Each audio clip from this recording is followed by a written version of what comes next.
Pues bueno, vamos allá con la mesa redonda Situación actual y perspectivas del futuro del mercado inmunológico español.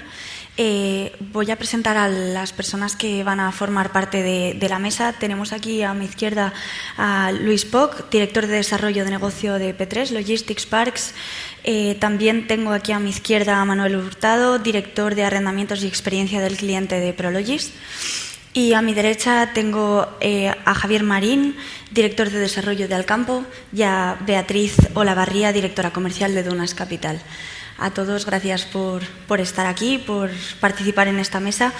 Y bueno, vamos a hablar un poco sobre el contexto macroeconómico de manera general y luego ya iremos yendo un poco más hacia los distintos indicadores, tanto de demanda como oferta e inversión.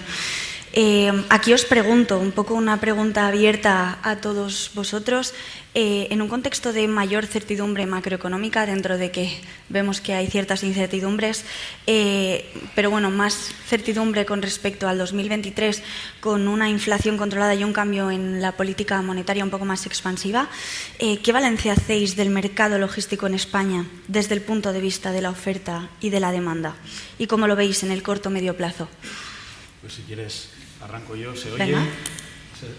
Se oye, ¿no? Bueno, gracias, Marta. Gracias a la cadena de suministro, en primer lugar, por contar con nosotros un año más, una nueva edición de Login Real, y al Colegio de Ingenieros de Caminos por acogernos una vez más. Si queréis, doy unas pinceladas del mercado logístico de alquileres en zona centro. Es verdad que la incertidumbre que hemos pasado antes se ha notado, pero también es cierto que lo estamos dejando atrás, y se ve claramente en las cifras de contratación.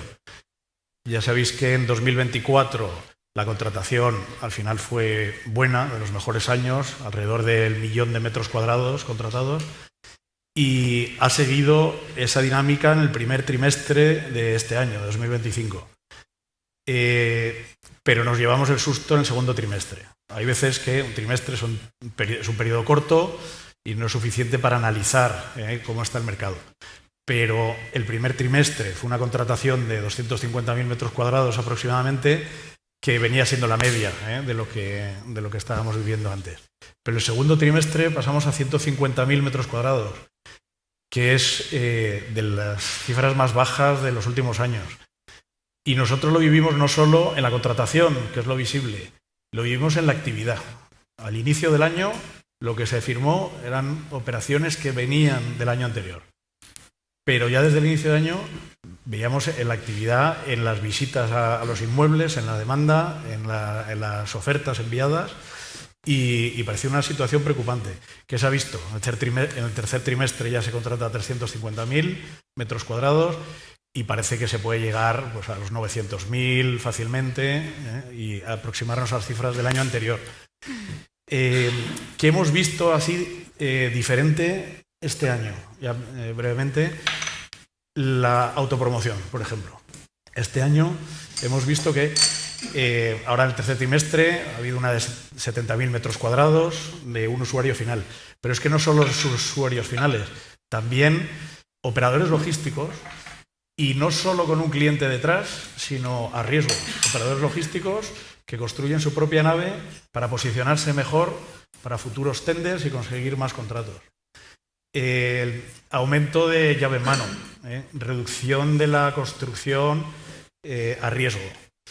Esto, bueno, se ha visto, y luego hablaremos también de proyecciones para el año que viene, que la tendencia para grandes superficies y otras características es el llave en mano. Pero, en resumen, para nuestra visión a partir de ahora, como vemos que la demanda sigue siendo sana, sigue manteniéndose en cifras globales de todo el año, que la oferta de nuevas naves va reduciéndose, la disponibilidad creemos que bajará, y puede que haya aumento de rentas en algunos sitios por falta de competencia, y eso puede provocar que se vuelva otra vez a desarrollar especulativo en los próximos tiempos. En línea con lo que decía Manuel, también resaltar desde el punto de vista de oferta, una reducción de la disponibilidad de suelo.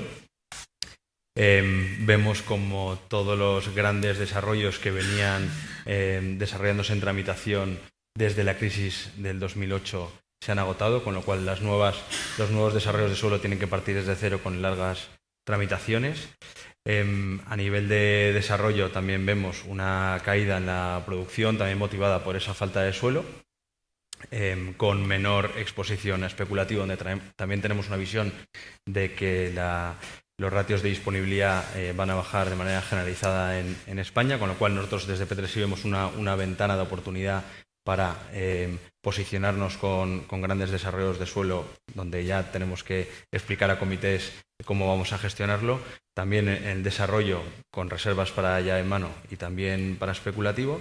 Y desde el punto de vista de la demanda, sí vemos una demanda más pequeña. Es decir, si tomas la superficie media contratada de los últimos 3 años, pues ha bajado casi un 30%. Estamos en una demanda media de 11.000 metros cuadrados en zona centro y en Barcelona y 7.000 en Valencia. Es verdad que en Valencia ha corregido por el volumen de operaciones, pero al final vemos una demanda más pequeña, más operaciones, cosa que también resulta interesante desde el punto de vista de actividad. Y luego nosotros tenemos un análisis, ya que normalmente desarrollamos productos de mayor tamaño, que operaciones de más de 15.000 metros resultan solo el 15% del mercado.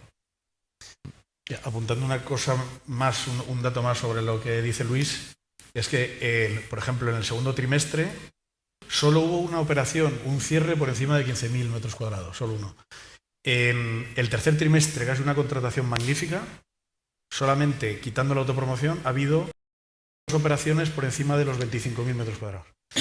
Y se está produciendo en algunas zonas de Madrid, ya sabéis, naves construidas a riesgo de 30.000 para arriba, que ahora mismo hay mucha disponibilidad de producto grande. No vemos la explicación clara de por qué esas grandes demandas no se están produciendo, pero es el hecho y luego tendremos que adaptarnos en la estrategia de los siguientes desarrollos.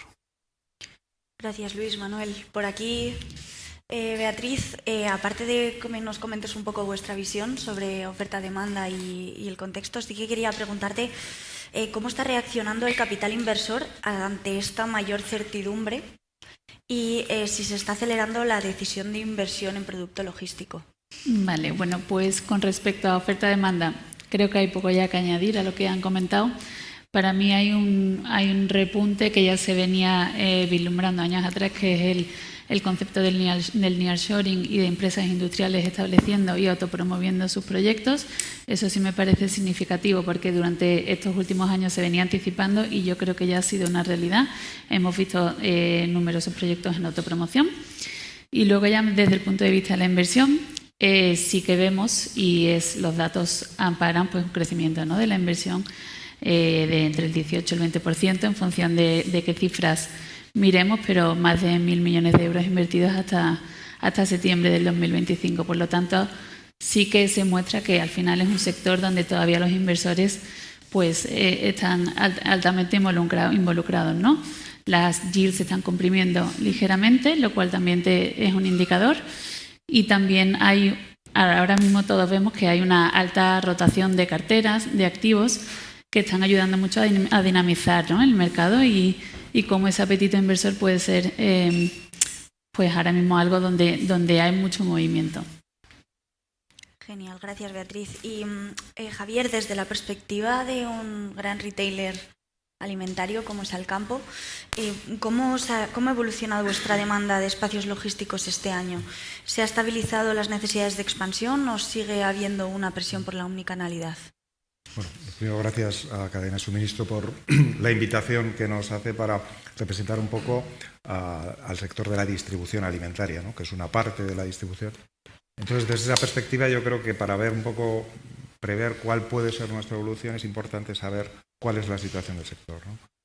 Por hacernos una idea, el sector de la distribución alimentaria en España, en cuanto a tamaño, son aproximadamente como 107.000 millones del año pasado, en torno a 110.000 millones de euros de venta. Eso desarrolla, en cuanto al comercio físico, en aproximadamente unos 14 millones de metros cuadrados. Y con respecto a ese parque de metros cuadrados, lo que sí que vemos es que es un sector maduro y que la evolución que está teniendo es de un crecimiento, pero un crecimiento relativamente moderado, ¿no? El año pasado se crearon 50.000 metros cuadrados nuevos de superficie, de metros de área de venta comercial, con lo cual estamos en una fase de crecimiento moderado, no estamos en la fase en la que estábamos entre los 2000 y 2010, de gran crecimiento, con lo cual se supone que el crecimiento orgánico y las necesidades logísticas serán adecuadas a ese crecimiento moderado.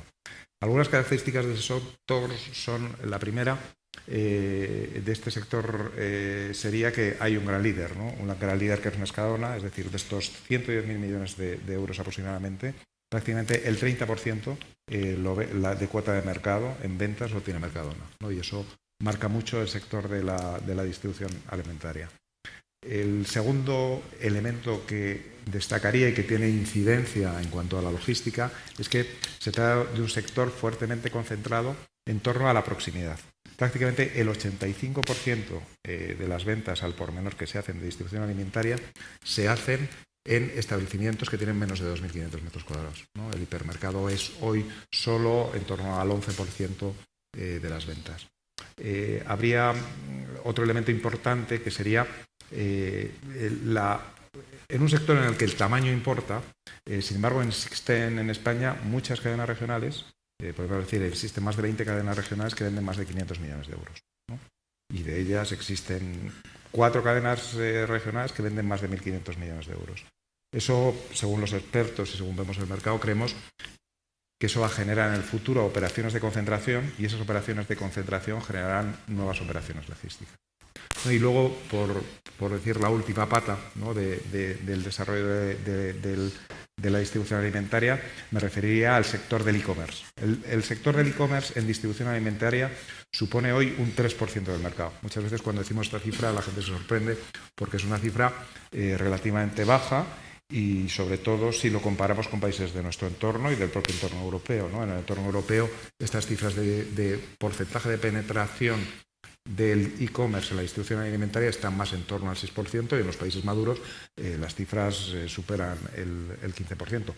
Este crecimiento no ha sido fuerte, fue muy fuerte durante la pandemia, pero no ha sido fuerte durante los últimos años. Yo creo que hay dos factores que han podido influir. Uno que es la preferencia del cliente por el precio. Hoy el cliente quiere precio y la compra online todavía es percibida como cara por parte del cliente. Y en segundo lugar está el fresco. Todavía hay una cierta desconfianza a la compra del fresco online y el fresco es muchas veces el motor de la compra, ¿no? Cuando vas a comprar el fresco pues vas a comprar todos los demás. Eso ha hecho que no crezca y que por otro lado también desde el punto de vista de la logística nosotros necesitamos instalaciones que sean más eficientes para desarrollar todos estos procesos, con lo cual efectivamente tenemos un elemento que puede parecer negativo, pero es positivo en el sentido de que evidentemente existe un gran margen si nos comparamos con otros países para el crecimiento del comercio online, con lo cual en resumen yo diría que con cosas del sector que puedan influir en sus necesidades logísticas en el futuro es, uno, crecimiento orgánico moderado. En segundo lugar, influencia de las operaciones de concentración que va a hacer en el sector en nuestra infraestructura logística. Y tercera, unas nuevas necesidades que va a generar la mayor penetración futura del e-commerce dentro de la distribución alimentaria. Gracias, Javier. Muy, muy interesante verlo desde el punto de vista de la demanda. Si os parece, vamos a pasar a lo que es desde ver un poco la situación del mercado e incidiendo un poco más, hemos dado alguna pincelada, pero desde la situación de la oferta, desde esa perspectiva. Entonces aquí os hago un par de preguntas generales para que os lancéis según queráis. ¿Creéis que veremos un impulso en los proyectos de desarrollo que se habían paralizado? ¿Y veremos más producto en terceras coronas y ubicaciones que no salían en donde no salían los números hace unos años? Nosotros no vemos un impulso porque el entorno no creemos que sea favorable en la mayor parte de los casos. Desde un punto de vista de costes, si hacemos una foto de cómo estábamos en 2022 a cómo estamos en 2025, el suelo es escaso, sigue escaso y es caro.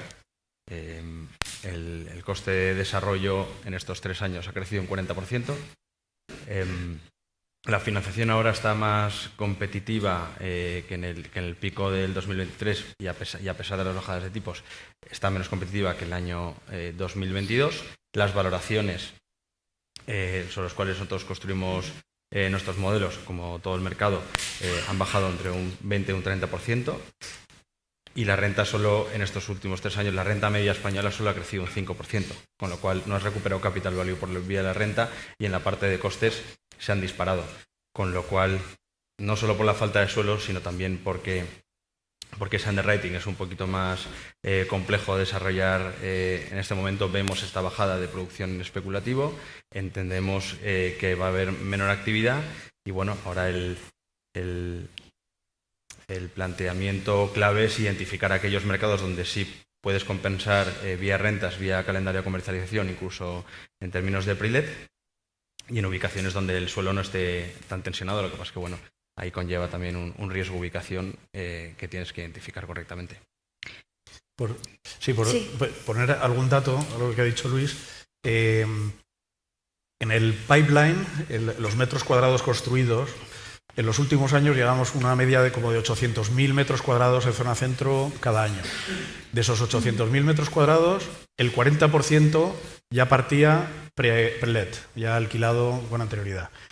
Para 2026, porque esto ya terminando el año anterior, ya se sabe perfectamente la estrategia de cada compañía, para el año que viene serán 600.000 metros cuadrados. Hay una bajada considerable de metros cuadrados de construcción. Pero el dato llamativo es que de esos 600.000, el 66% ya está alquilado. Ya hay llave en mano, entonces solamente un tercio de lo que se construirá será a riesgo. Eso nos obliga a elegir muy bien la estrategia cuando vamos a riesgo y analizar muy bien las características o la superficie del producto que vamos a hacer. Por poner un ejemplo, en Guadalajara, en la zona de Guadalajara, tercera corona de zona centro, nosotros construimos una nave de 40.000 metros cuadrados. Cuando la construimos, hace casi 2 años, había otra de similares características en Azuqueca. Era la competencia, había 2. Bueno, desde entonces no ha habido demanda de 40.000 metros cuadrados en esa zona. Nosotros, en la estrategia, acertamos con la flexibilidad, pero tampoco estaba basado en nada concreto, solamente más flexibles. ¿Qué hicimos? Dividir la nave para 2 inquilinos, 2 naves de 20.000. Que en Guadalajara todo el mundo nos preguntaba, muchos de vosotros, cómo se hacía, porque normalmente no había 2 licencias en una sola nave, pero sí, con un prestacional y incrementando los costes considerablemente, se podía dividir. ¿Qué nos costó esa división? Pues un 10% más del coste de construcción. ¿Qué pasa? Que conseguimos alquilar 20.000, la mitad, al inicio, ya lleva más de un año alquilado. La nave de 40.000, que era competencia nuestra, ¿qué pasa? Sigue vacía 2 años después. Entonces, hay que acertar mucho ahora con la construcción a riesgo, y eso se ve en las cifras. Por unos motivos u otros, casi todo se está haciendo ahora llave en mano. Nosotros sí vemos un impulso, pero efectivamente nosotros solo vamos a proyectos llaves en mano, pero vemos un impulso en el nicho de operadores y de usuarios que necesiten algo de valor añadido. Entendiendo valor añadido, pues algo como proyectos un poco más complejos con requerimientos de frío, con requerimientos de altas necesidades de potencia respecto a robotización, automatización, probablemente distintos tipos de logística, ¿no? de las que hemos ido viendo hasta ahora. Ahí sí que vemos un impulso y creo que sí es un nicho, ¿no? Donde va a ser una demanda mucho más selectiva, un nicho un poco de logística ya de la siguiente era, ¿no? Es verdad que al final la disponibilidad de suelos, pues no hace falta que repitamos, es escasa y los costes han incrementado pues el 40%, decía Manuel. Por lo tanto, ahora ese tipo de producto va a tener unas rentas que a lo mejor no hemos visto hasta ahora, porque no son rentas que se puedan comparar con productos o con operaciones que hayamos ido viendo hasta el momento. Y aquí, Beatriz, desde el capital institucional, ¿qué características son en las que se fija el capital a la hora de invertir? ¿Cuáles son esas especificaciones? Bueno, a la hora de avanzar con un proyecto, por supuesto, el tipo de contrato y del inquilino, ¿no?, al que nos vamos a referir. pues duraciones de menos de 10 años ni se pueden plantear. Ya no solo vemos que el inquilino sea pues un inquilino solvente y con calidad crediticia, sino también hay una visión mucho más a largo plazo de esa posible salida del activo, ¿no? Es decir, pues vemos el tipo de contrato que por supuesto cumpla pues el estándar del triple neto, indexación, etcétera, y también la capacidad de poder luego vislumbrar una posible venta, ¿no? Bien en portfolio o bien en salida de activo individual. Creo que eso es lo que más pesa. Por supuesto, ya estándares como todo lo de ESG sobra decir que eso ya es obligatorio ni se plantea, pero más que nada la calidad del contrato del inquilino y la posibilidad de salida del activo. Entendido. Y voy contigo, Javier, yéndonos otra vez a la parte de la demanda y mercado de alquiler, al final vosotros, ¿qué tipo de naves o configuraciones logísticas vais a concentrar mayor absorción en el retail alimentario en los próximos años? Bueno, quizás para responder a esa pregunta, quizás lo más adecuado es ver qué ha pasado, o sea, qué ha ocurrido en el pasado, ¿no? Para ver un poco cuáles serán nuestras necesidades en el futuro. Y haciendo un poco la historia reciente de los últimos años de Alcampo, hemos tenido algunos hechos significativos durante los últimos 5 años. El primero de ellos, que todos ellos tienen una consecuencia o una derivada en nuestras necesidades logísticas. El primero de ellos fue la fusión entre las actividades de súper e hipermercado. Nosotros, tradicionalmente, Alcampo o Auchan fue una empresa muy hipermercado, ¿no? El mercado en España, como he dicho antes, estaba virando hacia la proximidad. Entonces, lo primero que hicimos fue fusionar la actividad hipermercado y supermercado, y la fusionamos en todos los sentidos. La fusionamos desde el punto de vista de la imagen, desde el punto de vista de las políticas, desde el punto de vista del personal y, por supuesto, desde el punto de vista de la logística. Aquí, ¿cuál fue la consecuencia? Por ejemplo, nosotros teníamos en Madrid, desde el punto de vista de las plataformas alimentarias, teníamos una plataforma alimentación para los supermercados y una plataforma alimentación para los hipermercados. Nuestra primera decisión que pusimos en marcha a través de un proyecto que hicimos en Illescas con Monpark fue fusionar la actividad logística de la alimentación y concentrarla en una sola plataforma multiformato, ¿no? Entonces, digamos que los propios movimientos en las empresas pueden generar que las infraestructuras logísticas que antes tenías tengas que transformarlas para generar una infraestructura única, y en este caso la consecuencia fue la creación de la nueva plataforma que desarrollamos en Illescas con Monpark. Un segundo elemento que destacaría durante el año pasado, y también en relación con esta necesidad que tenemos nosotros de abrirnos hacia la proximidad, fue que hace 3 años realizamos una operación de M&A, que fue la compra de 210 tiendas a día, ¿no? Precisamente por esa necesidad de tener mayor capacidad y estar presente en mayores partes del territorio. ¿Qué consecuencias logísticas tuvo esta operación de 210 tiendas adicionales? Pues por un lado estábamos en el proceso de hacer la nave de Illescas y incrementamos la superficie inicialmente prevista, que tenía 75.000 metros cuadrados, hasta 100.000 metros cuadrados para poder atender las necesidades de las nuevas tiendas que se incorporaban, muchas de ellas en el entorno de Madrid y Barcelona. Y por otro lado, asumimos también parte de la infraestructura logística que Día tenía, puesto que no teníamos plataformas para atender tiendas de proximidad que asumíamos dentro de nuestro portfolio. En definitiva, un vector que puede ocurrir en el futuro, operaciones de M&A que influyan en la configuración de tu estructura logística. Y el tercer elemento destacable que diría de la historia reciente del campo es la necesidad de desarrollarnos en el campo del comercio electrónico. Nosotros éramos conscientes, igual en nuestro caso y quizás también de otras empresas logísticas, que el comercio logístico necesitábamos crecer en 2 líneas, ¿no? Crecer en la experiencia cliente y crecer en la eficiencia de nuestras operaciones logísticas, porque si no, no podíamos seguir desarrollando un modelo económico eficiente de comercio online. Entonces, por eso hemos hecho una alianza con Ocado, que es uno de los pure players más importantes del Reino Unido, que nos ha aportado esas 2 cosas, ¿no? Esa mejora en la experiencia cliente, esa mejora del picking en las infraestructuras logísticas existentes, tanto en los propios almacenes como en los hipermercados. Y nos ha aportado también una nueva manera de hacer las cosas, ¿no? Y en ese sentido hemos desarrollado en San Fernando de Henares, que ya estamos en nuestro primer año de funcionamiento, una plataforma que la hemos hecho en este caso con Manuel, una plataforma de casi 25.000 metros cuadrados completamente automatizada para desarrollar todo el proceso del comercio online y desde el que hacemos el comercio online de todo Madrid, ¿no? En definitiva, yo creo que estos tres elementos que son crecimiento orgánico, ¿no? Por un lado, segundo, transformación y mejora de las infraestructuras logísticas existentes y en tercer lugar, la creación de nuevos espacios logísticos relacionados con el online son los tres tipos de necesidades logísticas que yo veo para el operador alimentario en el futuro. Perfecto.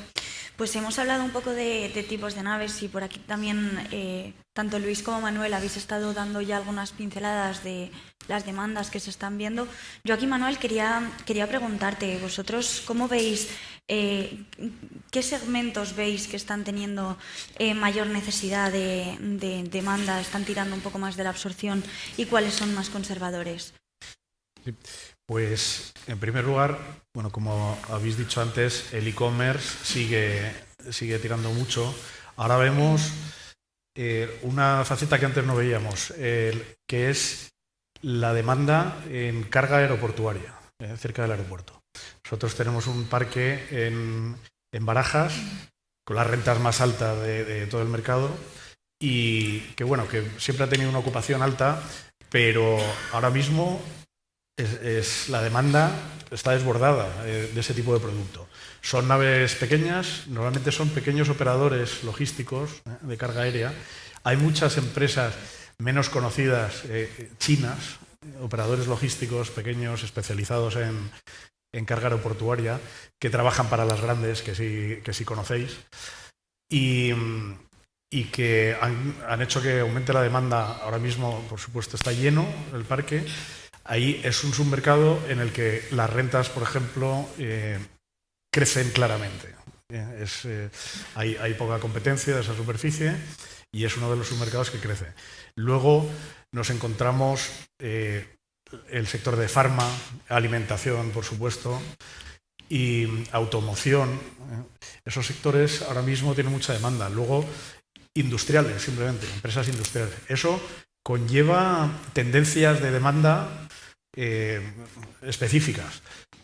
Como ha dicho Beatriz antes, la potencia eléctrica.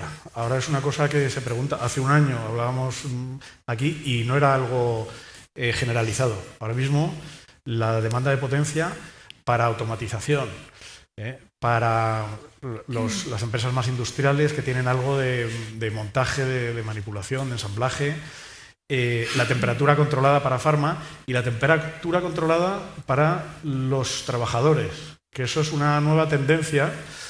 Nuestros compañeros del norte de Europa lo están viviendo mucho más, en ese caso son bombas de calor para el frío, pero ahora lo estamos viendo aquí mucho también, que piden, ahora tenemos una demanda que su primer requisito era reforzar la solera, eso bien, y la segunda era el aislamiento de la nave, que si no es suficiente se suplirá con temperatura controlada con equipos de clima. Eso requiere potencia eléctrica e inversión. Nosotros tenemos un departamento de soluciones y servicios que ya nos vamos anticipando a eso. En el norte de Europa están muy activos, aquí lo estamos haciendo también, para ofrecer no solo el inmueble, sino esas instalaciones. Y luego hay tendencias de estos que nosotros intentamos crear. Lo que llamamos Park Life, que es el bienestar del trabajador en los parques, con instalaciones deportivas, eventos. Y luego hay algunas como 14 metros de altura en una nave que hemos construido a riesgo. ¿Qué hemos comprobado? No es una necesidad en absoluto, pero intentamos crear tendencias que luego nos diferencien de los demás.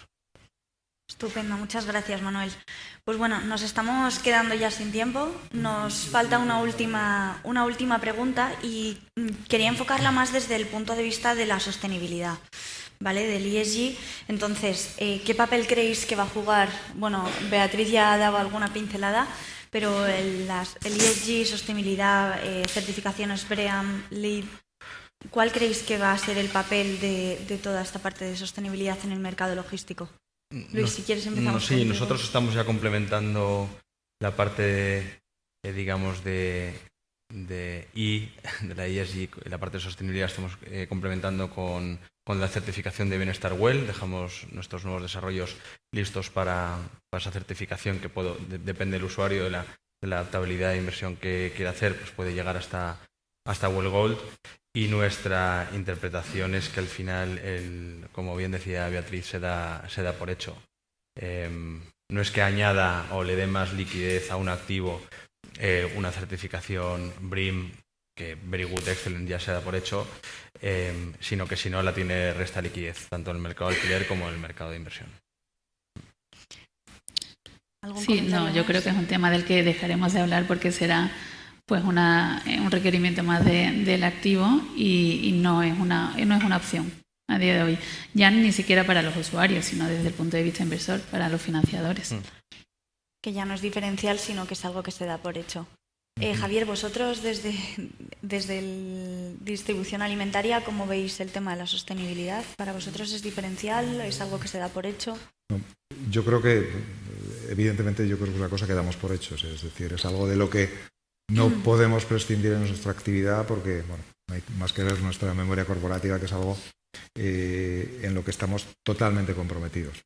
Es verdad que, bueno, quizás somos, como dice a veces Jesús, somos de la mesa quizás los únicos que pagamos renta, entonces sí que muchas veces nos gusta, la queremos, pero la queremos también que sea al precio adecuado. Al final, muchas veces estas exigencias se reflejan en el precio de nuestros alquileres y tiene que ser razonable para que nos permita, sobre todo en el sector de la distribución alimentaria, en que nuestra última línea es muy fina, ¿no? Pues tienen que estar equilibrados con nuestra performance.